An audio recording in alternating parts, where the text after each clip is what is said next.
Hi, friends. So, as a Christian girly, there was a time in my life when I was asking God questions.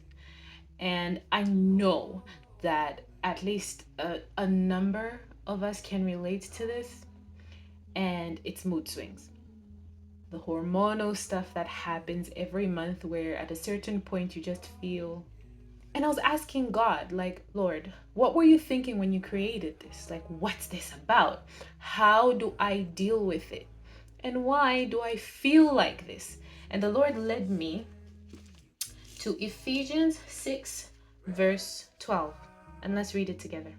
It says, "For our struggle is not against flesh and blood, but against the rulers, against the authorities, against the powers of this dark world, and against the spiritual forces of evil in the heavenly realms." This basically means that those emotions are not from God.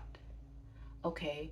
Now I need you to assess yourself, because I think it's normal to just be naturally emotional during those times, Maybe you're happy and you cry, or maybe you miss someone and you cry. That's normal.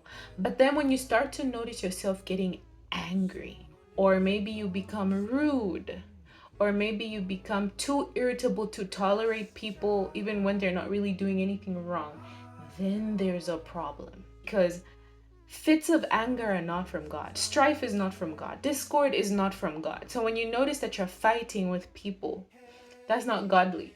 That time of the month is not an excuse. And we really, really need to be careful, because I feel like this has been normalized in the Christian community, or in the world. But as Christians, we really need to be alert. Fits of anger are not from God.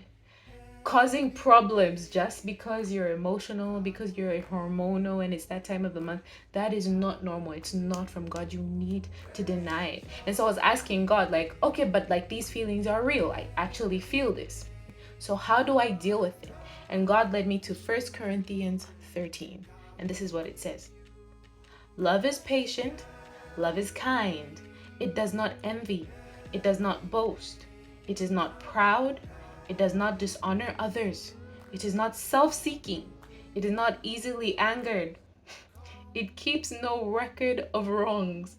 Love does not delight in evil, but rejoices in the truth.